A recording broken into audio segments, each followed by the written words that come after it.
When we talk about language and literacy education in Australia, we're always talking about English language and English literacy education.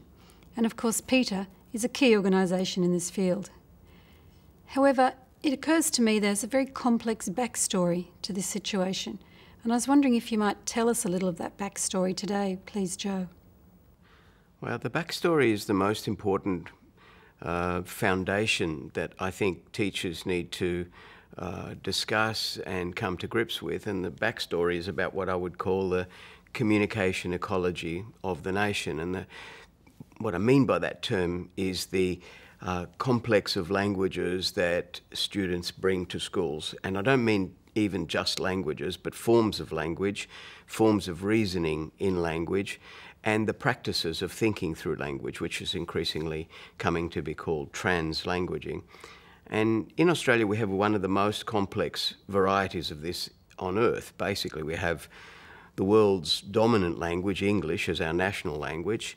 And unlike other English-speaking countries, English in Australia is mostly geographically uniform. We've got a pretty standard kind of English across the nation at the level of the state distribution of the language.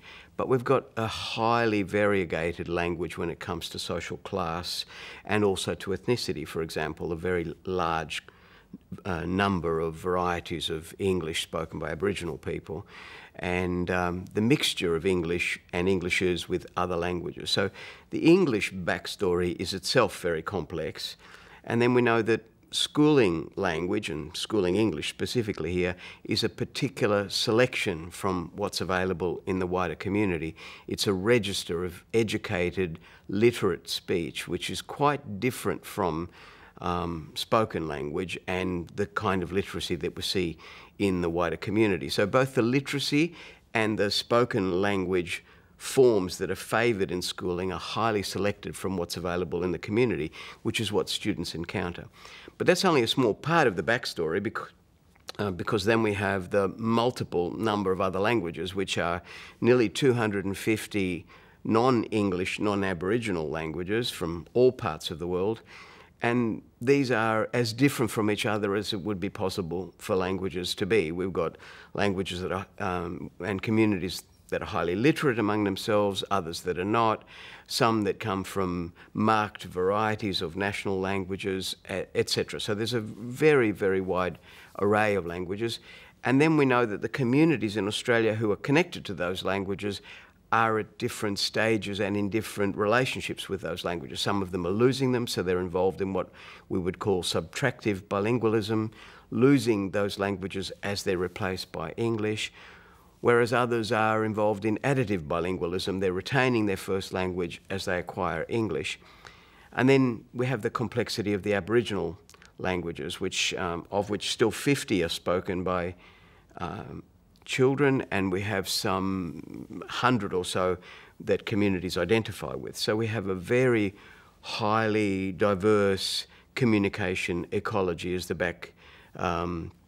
backstory. And of course, this is the foundation from which learners learn. I mean, we can't anymore sustain the fiction that learning begins at school and that the primary vehicle of that is the teaching language. In fact, students in translanguaging bring to the task of learning all their language resources. There might be a fading first language or a variety of English or a strong a language other than English. And in PETAA's own production of works in the past, I think there have been some very important pens and books that have been written by scholars, and this is a great role that PETAA plays, mediating between the academic world and the world of teaching practice.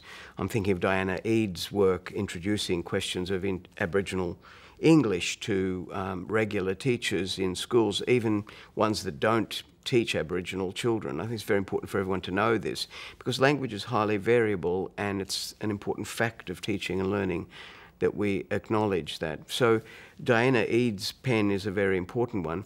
And there was also a later one on tracking language. It was called Aboriginal English in Regular Classrooms, which I think is also a very important document that teachers should be aware of and PETAA should be commended for producing.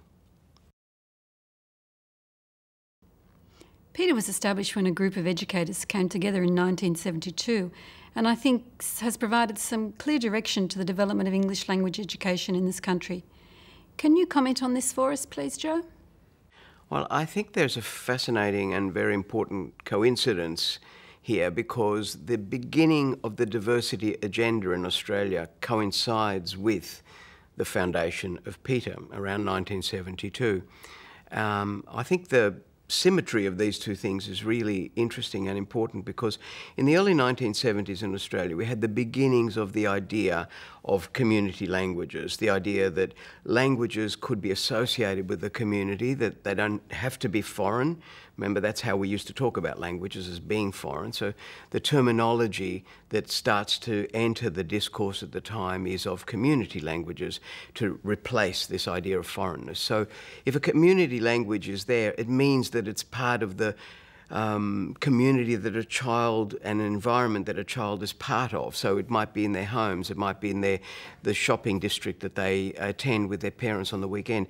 It's part of the wider context of literacy and communication that the child is part of. It's part of the shared knowledge that they have with their families, and that not always is shared with the teachers. And this is a really important point of dissymmetry that might exist. And I think PETAA was founded at exactly the time that this kind of realisation gets going, not just in Australia but also in the United States, where we had an interchange during the 1970s. But in the early 1970s we also had the beginning of federal intervention in education with the creation of the Schools Commission, the Disadvantaged Schools Program, really important, in fact foundational programs that started to direct attention to the fact that schools could change the life chances of students. People didn't really believe that before then. We need to keep in mind that up until that period of time, the selective nature of schooling was almost taken for granted by everybody, and people just assumed that the kind of background you brought to school was really your destiny. Whereas after this really dynamic, productive period of turbulence of the 1970s, we start to think about education in a different way. And teachers, and primary teachers in particular, are central to this new project, as it were, of trying to equalise educational opportunity. And here, language education and access to educated English, to the standard forms of English that are powerful in education, powerful in the labour market, come to the fore, and bridging to those from the background languages and varieties of language that students have and literacies that students have is the role of teachers, and of course the mediating function of PETAA. And I think that coincidence is incredibly suggestive, because what it tells us is that the two things must have had, it would be interesting to look into the history of this, must have had some kind of intercommunication between them. And this develops through the 1970s into the 80s and 90s, with PETAA producing a regular stream of publications that inform teachers about thinking and scholarship and research that's being done to inform and improve practice, even mainstream teachers who don't teach minority students, just to think about the new ways that language is being conceived. Because even in completely monolingual situations, language is always highly differentiated according to the backgrounds of learners in social class, the opportunities that individual students have to read literature at home. All of these differences make a difference to the opportunities for individuals. So I think the birth of PETAA and the birth of the equity agenda in Australia is a really resonant coincidence. How might the development of English as a second language teaching in this country exemplify PETA's leadership in this field?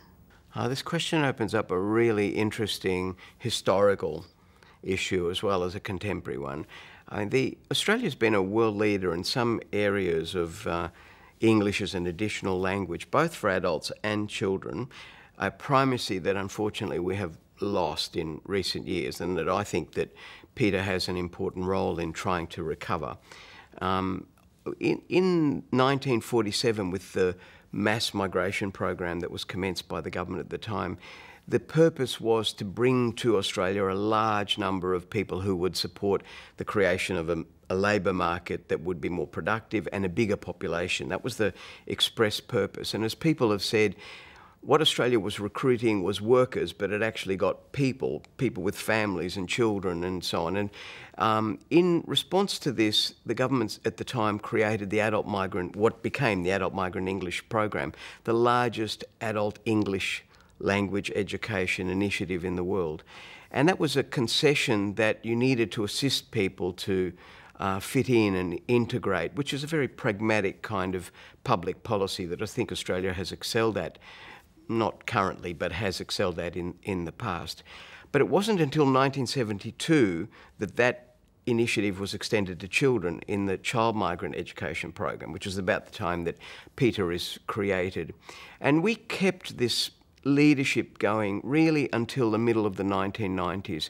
And we can see it in the different names that were used for the area. First we talked about migrant English or migrant literacy or Aboriginal English or Aboriginal literacy, which was seen to be a kind of deficit or defective kind of standard English or literacy. And over time it was extended to English as a second language, which acknowledges in the term that children already have a language and that English adds it, and now adds to it. And now we have the term that prevails, which is English as an additional language, which also acknowledges that there is already an existing language and that language is a source of learning and socialisation and identity for the child, and really should be acknowledged and brought into the learning process in translanguaging activities that we know we can do. What happened was in the middle of the 1990s, unfortunately, Australia decided to have a big literacy crisis because we looked at the figures and governments applied rigid normalisation to those figures. In other words, saying that certain kinds of literacy performance were unacceptably low, and that what should happen was that resources should be devoted to explicit teaching of literacy. Of course, I support that very strongly, but unfortunately, one of the things that went along with that was to mainstream EAL programs into literacy programs, that is to submerge them under literacy. And I don't think that that's right. It's clearly closely connected with literacy education, but spoken language is a separate developmental process that needs to be encouraged by mainstream generalist teachers in primary schooling and in secondary schooling. All teachers are teachers of language in their discipline areas and right across the curriculum. All teachers, even secondary school teachers, are teachers of literacy. They're teaching the kinds of literate practices associated with particular subject areas. So it was that kind of realisation that I think PETAA made a big contribution to developing through the 1980s and 1990s. I'm thinking now of the scaffolding work done by Jennifer Hammond and Pauline Gibbons and Marjorie Hertzberg. There was very, very important work on English across the curriculum and the learning of content through language, and this must mean all the languages that a child has at his or her disposal. In the 1990s, we lost a lot of this way because we decided to think of literacy in a kind of narrower way, in a more problem-based way, and I think that this forced policymakers to combine specialist programs that had been intended for immigrant and Aboriginal programs into literacy mode, and I think that that was unfortunate.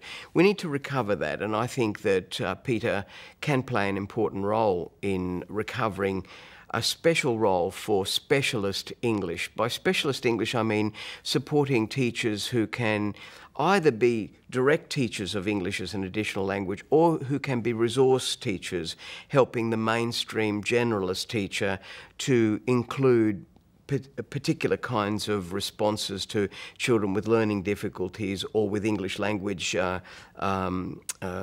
background, or who are growing into being bilinguals and need to learn English as a language of learning. These kind of processes we were very much more attuned to up until the middle of the 1990s, and I think we've lost our way a little bit.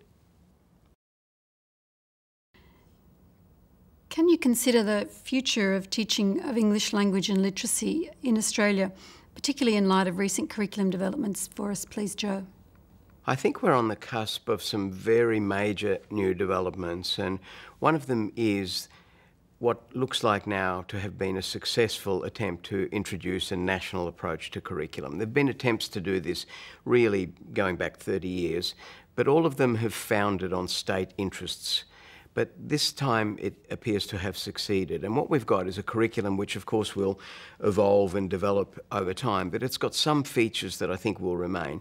And the first one is that there is an acknowledgement centrally within the curriculum that learners come from multiple language backgrounds. And it's important to be aware of a simple fact about this, and that is that it will never change. It is never going to go back to homogeneity of language backgrounds. The world is getting more intensely diverse, more profoundly diverse, more rapidly diverse every single year. More countries are becoming multilingual, multicultural. There's a much higher rate of mobility of populations than there's ever been. Globalization is producing instantaneous communications across the world. Englishes have been adopted in all parts of the world, and so the form that's our main national language, that is English, is already no longer the possession of English mother tongue countries. It's a kind of worldwide basic skill to some extent. And so in the context of this, with languages other than English which remain essential, we've got a basis for seeing that what PETAA has been involved in for some years, alerting teachers to the new communicative ecology of the nation, is actually going to intensify. It's not going to lessen up. The national curriculum is an opportunity and is a good instalment in establishing this. And we have this through the English curriculum, which I think really opens up a good way to link up literacy, language and literature in the way that it does, and with the support material for English as an additional language dialect, which brings into play the diversity within English that we know is there and that all teachers have to deal with and will be increasingly dealing with. But it's important to also keep in mind, even English teachers should do this, that the national curriculum makes compulsory, for the first time in Australian curriculum history, the study of a second language. It's no longer an option. It is actually compulsory. There are designated hours all through the curriculum for different pathways. So there are pathways of learners who start, say, Chinese from a Chinese-speaking background, those who start Chinese from an English-speaking background, and those who might start Chinese from a dialect Chinese background. So already you see within the languages other than English curriculum, this is true for languages other than Chinese, that there is an acknowledgement of diversity of learners within those languages. So it's equally true and even more so with English. So the national curriculum is a great opportunity for PETAA to continue the innovative work that it's done in the past in linking learning and language according to diversity of background as resources that students bring to learning, because this is the most important way we can think about it. Outside of schooling, people can argue about whether languages are a problem or a right, but in schooling, I think we've only got one way to think about it, and that is that learning and languages are resources that learners already have within their repertoire that students and teachers should collectively develop. Our job collectively is enhancing learning. And enhancing learning means understanding the relationships between language, which is the main mechanism for the production of learning, the shared production of learning between teachers and learners, and learning itself. So language and learning, multiple languages and multiple ways to learn within different subject areas. Thank you for your time, Joe. I'm so pleased you've told us so much about this complex field. Thank you, Robin. It's been a pleasure.